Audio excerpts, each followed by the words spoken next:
रचना संस्थेच्या अप्लाइड आर्ट्सच्या इन्स्टिट्यूटनी त्यांच्या विद्यार्थ्यांच्या मार्फत जे काही एक्झिबिशन सादर केलं दॅट वॉज रिअली अमेझिंग.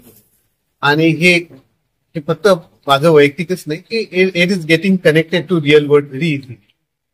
आपल्या दैनंदिन जीवनात आपण वेगवेगळ्या ज्या गोष्टी सामोरे जात असतो, वेगवेगळ्या इश्यूज त्या इश्यूज जेव्हा कलेच्या मार्फत रिफ्लेक्ट होताना दिसतात आणि त्याही वेगवेगळ्या फॉर्मॅट, म्हणजे अगदी कॉन्ट्रास्ट फोटोग्राफी असेल किंवा 3D मॅपिंग असेल, प्रोजेक्शन मॅपिंग असेल, या सगळ्यामधून जेव्हा बघायला मिळतं तेव्हा लक्षात येते की हे जग किती डायव्हर्सिफाईड आहे, किती सुंदर आहे.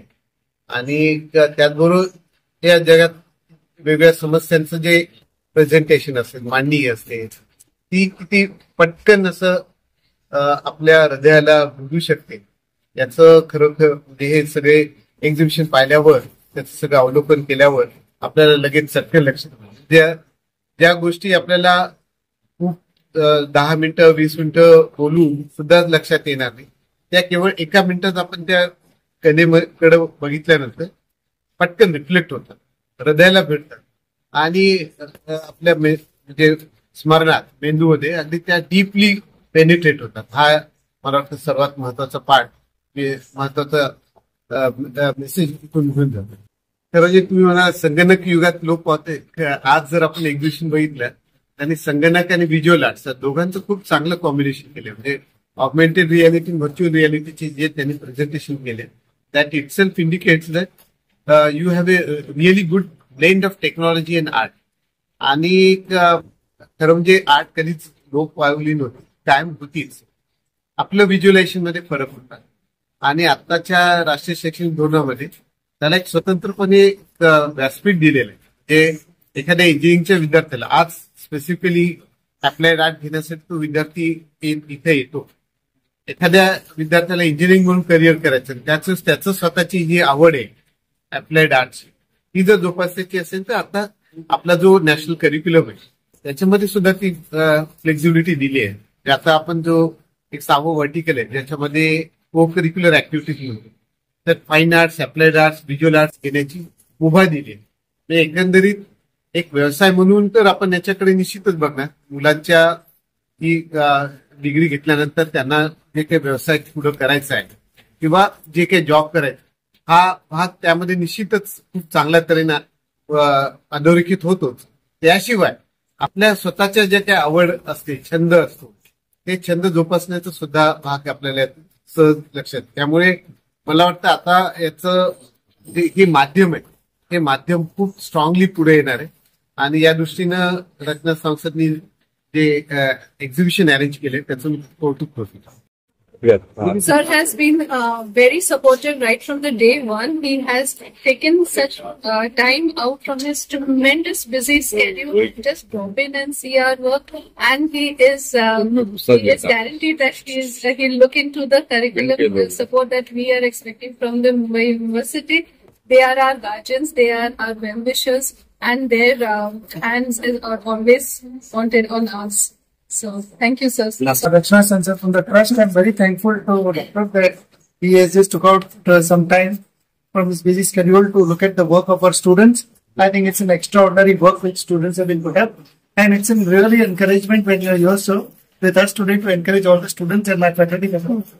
At Rachna Center, we are really thankful to you for giving your time. Thank you very much. Suhas Jadhav, मी गेली 22 वर्षे रचना संस्थेमध्ये शिकवते आहे आणि हा शिकवण्याचा अनुभव अत्यंत समृद्ध करणारा आहे.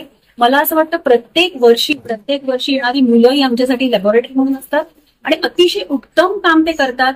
अगदी छोट्या छोट्या गोष्टी हेडलाईन करण्यापासून ते बॉडी कॉपी लिहिण्यापर्यंत प्रत्येक छोट्या गोष्टींमध्ये आम्ही त्यांना मार्गदर्शन करतो. आणि हा मला वाटतं प्रोफेसरांचा परिसर स्पर्श असल्याशिवाय ही पुढची चांगली पिढी घडत नाही. तो प्रत्येक सृजन आणि अमूर्त कलेला या परिसर स्पर्शाचा मला वाटतं आस्वाद आला पाहिजे, तरच उत्तमातली उत्तम पुढची घडणाऱ्या या डिजिटल युगात पण. 3D टायपोची असाइनमेंट इंट्रोड्यूस केली, ज्यामध्ये आम्हाला मॅमने हवा तो शब्द घ्यायला सांगितलेला आणि त्या शब्दाला घेऊन तुम्ही एक्सप्रेसिव्ह रिलीफ फॉर्म मध्ये कसं एखादा शब्द एक्सप्रेस करू शकता. तर बऱ्याच लोकांनी काय घेतले, व्हॉट्सअपवरती लिस्ट टाकायला सांगतात की तुम्हाला कोणता शब्द घ्यायचा आहे. फॅन टाकला आणि मी राहिलो शेवटचा, घेऊ काय म्हटलं समोर खेळत होते वर्गातली मुलं चेस उचलला. तर मग रफ स्केचेस टाकायला सुरुवात केली. फॉर्म्स पण येतात काय तुम्ही पाहू शकता की मी प्रत्येक फॉर्म मध्ये ती सोंगटी फिट करायला पाहिजे की राजा की राणी किंवा आपला वजीर येतो. आणि मग शेवटी ते एस राहत होते दोन, त्यात आपण घोड्याने मॅन्युप्युलेट करून त्या एस फॉर्म मध्ये टाकलं. या सगळ्या गोष्टींवरती बोलत होतो आम्ही. आणि मेन कन्सेप्ट अशी आहे की बाकी सगळ्यांचं पॅकेजिंग हे वेगळं असतं. बाकी सगळ्यांच्या ब्रँडिंग, जर का तुम्ही सॉफ्ट ड्रिंक्स बघितले तर त्यांचं ब्रँडिंग वेगळं असतं, पॅकेजिंग वेगळं असतं. पेपर बोट स्टँड आउट का होतं, कारण की त्यांचं पॅकेजिंग वेगळं आहे आणि ते रिसायकलेबल आहे. म्हणजे तर त्या गोष्टीला एम्फसाइज केलं. बाकी सगळ्यांनी जो विचार केला पेपर बोटच्या पॅकेजिंगसाठी किंवा ब्रँडिंगसाठी, तर तो असा असेल की माझी मेमरी जागी झाली, माझं अमुक जागा झालं. पण तुम्ही विचार केलात का की त्या प्रोडक्टला तुम्ही युज केल्यानंतर ती बाटली तिथे टाकली तर ती रिसायकल होऊ शकते का, तिचा परत काय म्हणू आपण पुनर्वापर कसा होऊ शकेल किंवा काय ते त्याचा विचारावरती ती असाइनमेंट आहे. माया देसाई, मी फर्स्ट इयर इंचार्ज आहे. रचना संसदमध्ये मुलं आल्यानंतर हे बेसिक्स आम्ही सुरुवात करतो. याच्यामध्ये ब्लोईंग टेक्निक्स पासून त्यांना फॉर्म्स क्रिएट करता येतात. म्हणजे त्यांचं व्हिज्युअलायझेशन इथून सुरुवात होतो. इथे तुम्ही बघाल तर वेगवेगळ्या टेक्निक मधून त्यांनी काही आकार निर्माण केलेले आहेत. त्या टेक्निक्स मधून मुलांना डेप्थ आणि लाईट अँड शेड्स कसं क्रिएट करायचे ह्याचं शिक्षण मिळतं. तिथे तुम्ही बघाल तर त्यांना वेगवेगळे टेक्स्चर इफेक्ट्स आहेत. त्या टेक्स्चर इफेक्ट्स मधून त्यांनी डिझाईन कसं हळूहळू क्रिएट करायचं. इथे तुम्ही बघाल तर स्टुडिओ वर्क आहे, ज्याच्यामध्ये त्यांना लाईट अँड शेड आणि लाईट पडल्यानंतर त्या प्रत्येक अवयवांचा कसा फॉर्म क्रिएट होतो त्याचा स्टडी आहे कम्प्लिटली. तिथून झाल्यानंतर मग लाईफ मॉडेल्स बसवले जातात. ते लाईफ मॉडेल त्यांना प्रत्यक्ष माणसं समोर बसलेली असतात, त्यांना ड्रॉ करून नंतर हे जे ते शिकलेले आहेत मॉडेल्स मधून त्याचं ऍप्लिकेशन इथे मग त्यांना करायला मदत होते. हळूहळू मग त्याच्यामध्ये बॅकग्राऊंड ऍड होऊन मग ओव्हरऑल त्यांना त्याचं पुढे स्टडी वाढत जातं. नंतर हळूहळू मीडियामध्ये त्यांना आम्ही एक मीडिया इंट्रोड्यूस करतो. त्याच्यात सर्वात पहिलं त्यांना मग नेचर आणि ऑब्जेक्ट, म्हणजे त्यांना हे एलिमेंटरी इंटरमिजिएट मध्ये जे बेसिक्स झालेलं असतं त्याचं पुढची स्टेज त्यांची आम्ही घेतो. त्याच्यात तुम्ही बघू शकाल की त्यांनी प्रत्यक्षात जे समोर असलेले आहेत फॉर्म्स ते किती बारकाईने त्यांनी रेखाटन केलेले आहे. आपल्याच कॉलेजमध्ये परत येऊन शिकवण्याचा जो मला मान मिळाला त्याच्यासाठी मी खूप आभारी आहे. ऍक्च्युली इट इज खरंच खूप चॅलेंजिंग आहे, कारण मुलं 11वी-12वी करून येतात आणि त्यांना फक्त माहिती असतं की चित्र काढणं वगैरे काय आहे. पण अप्लाइड आर्ट हे जे रिसर्च वर्क आहे किंवा त्याच्यावरती ब्रेन स्टॉर्मिंग आहे आणि मग पुढे डिझायनिंग पार्ट येतं, कॉन्सेप्ट डिझायनिंग येतं किंवा बरेच वेगवेगळे विषय आहेत. ते विषय त्यांना अडॉप्ट करायचे असतात. अर्थात त्यांची जी आवड आहे ती आवड बघूनच ते स्वतःला डेव्हलप करतात आणि त्यांना गाईड करतो. सो जेव्हा ते कॉलेजमध्ये येतात, फर्स्ट इयर मध्ये येतात, तेव्हा ते एकदम रॉ असतात. पण आम्ही त्यांना अगदी बेसिक पासून शिकवत येतो, स्टेप बाय स्टेप शिकवत येतो. अर्थात आम्ही मुंबई युनिव्हर्सिटीचा सिलेबस फॉलो करतो, पण जरी तो सिलेबस एक विशिष्ट पद्धतीचा असला तरी पण एक नवीन एरामध्ये ज्या डिमांड्स आहेत, आता जो इंडस्ट्रीमध्ये ज्या गरजा आहेत त्या आम्ही मुलांना द्यायचा प्रयत्न करतो आणि आमची मुलं ते चांगल्या पद्धतीने ग्रास्प करतात.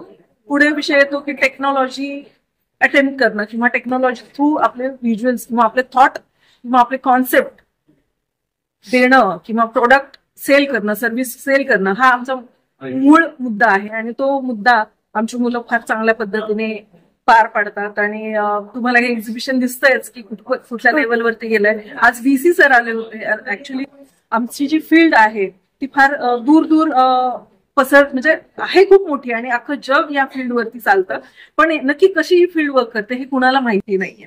पण आज आम्ही प्रयत्न केलेला आहे की VC सरांना बोलवून त्यांना ओळख करून देणं की आमची फील्ड काय, आम्ही काय करतो, हे 4 वर्षाचा कोर्स नक्की कसा डिझाईन केलेला आहे आणि आम्ही त्यातून कसे सोल्युशन्स काढतो, मुलांना कसं तयार करतो आणि इंडस्ट्रीसाठी मुलं कसे कम्प्युटर डिजिटल माध्यमातून स्वतःला डेव्हलप करतात. तुम्हाला ते वेगवेगळ्या विषयामधून पण बघायला मिळेल.